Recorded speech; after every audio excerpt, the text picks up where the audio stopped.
నమస్కారం అండి. ఎర్రంరెడ్డి తిరుపతి రెడ్డి. పాలకుర్తి నియోజకవర్గంలో ఏం జరుగుతూ ఉంది?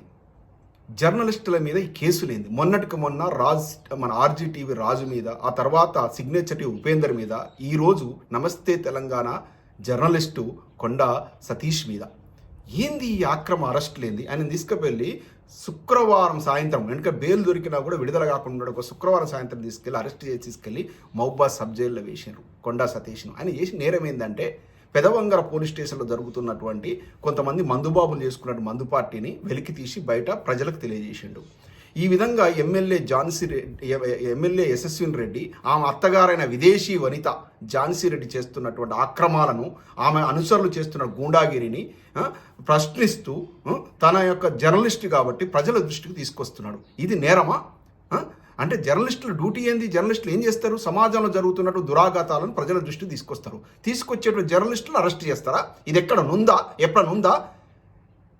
కాంగ్రెస్ గూండాలారా, కాంగ్రెస్ నాయకులారా చెప్తున్నా నేను, పాలకుర్తి అంటే ఒక పోరాటాల గడ్డ, ఒక దొడ్డి కొమరయ్య, ఒక చాకలి ఐలమ్మ, ఒక ఎర్రంరెడ్డి సంతోష్ రెడ్డి, ఇటువంటి యోధులు పుట్టినటువంటి గడ్డ. అటువంటి గడ్డ మీద ఇటువంటి వ్యవహారాలు మీరు చేస్తారా? ప్రజల తిరుగుబాటు వస్తే మీరు తట్టుకుంటారా? ఇలాంటి లపంగి పనులు చేయడానికి మిమ్మల్ని ఎన్నుకున్నారా ఇక్కడ? ఏం అన్ని కళ్ళబుల్లి కబుర్లు చెప్పి 6 గ్యారంటీలు, వంకాయలు, బీరకాయలు మేము ఇది చేస్తాం అది చేస్తాం అని చెప్పేసి ఒక ప్రజల మనిషి అర్ధరాత్రి పిలిచి దయన్నాన్ని పిలిచినా కూడా వచ్చి ఆదుకునేటువంటి మీ ప్రజల మనిషిని దయన్నను ఓడిచ్చిర్రు ఈ దుర్మార్గులు మాయమాటలు చెప్పి. ఆ మాయలో పడిపోయి ఓట్లు వేసి ఇటువంటి దగులుబాజీలను గెలిపిస్తే ఇవాళ జరుగుతున్నటువంటి ఇది. ఈ యొక్క ఝాన్సీ రెడ్డి, యశస్వి రెడ్డి, మీకు చెప్తున్నా, మీకు ఏమైనా చిత్తశుద్ధి ఉంటే ప్రజల డెవలప్మెంట్ మీద, అభివృద్ధి మీద పెట్టండి. కాన్స్టిట్యున్సీలో ఇప్పుడు పాలకుర్తిలో డిగ్రీ కాలేజ్ తీసుకొస్తాం, మనం తీసుకురండి. సిల్క్ సెంటర్ అన్నారు, అక్కడ 60 ఎకరాలు దొంగతనంగా భూములు కొన్నది కదా మీ అత్తమామ కలిపి గుర్తూరులో. ఫెమా యాక్ట్కు విరుద్ధంగా 60 ఎకరాల భూమి కొన్నారు. అందులో ఏదో స్కిల్ సెంటర్ పెడతామన్నారు. ఏది స్కిల్ సెంటర్? ఏది ఘనంగా ప్రారంభోత్సవం చేసి వేసి దాన్ని చట్టబద్ధం చేసుకోవడానికి చేస్తున్నటువంటి దురాఘాతం ఇది.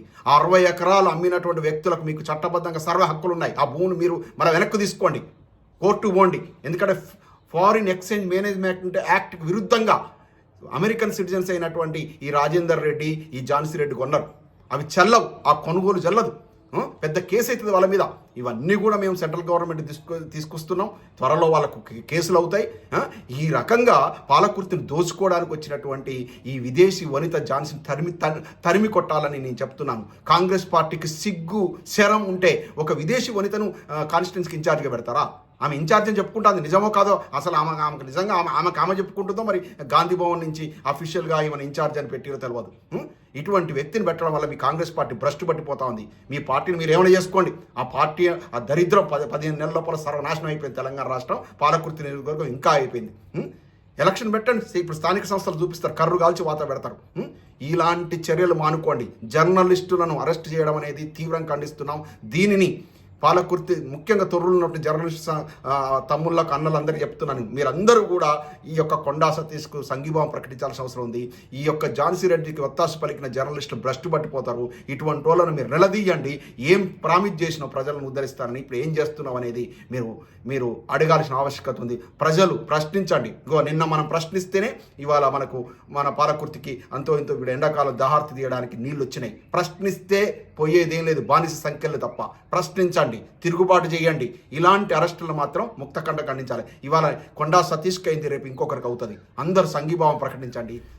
మీకు నిజంగా చిత్తశుద్ధి ఉంటే ఒక్కొక్క రూపాయి కూడబెట్టుకొని పాలకుర్తి నియోజకవర్గ కేంద్రం లోపల ఇల్లు కట్టుకుందామని ప్లాట్ సాధన చేసుకుంటుంటే ఆ శత్రు నాయక్ అనేటువంటి గిరిజన యువకుడి మీద వచ్చేసి ఆ ఎర్రబల్లి రాఘవరావు అనేటువంటి కొంతమంది అనుచరులను తీసుకొని వచ్చేసి చేసినటువంటి దురాఘాతం మీద కేసులు పెట్టండి. పోలీసులకు విన్నవించుకుంటున్నా.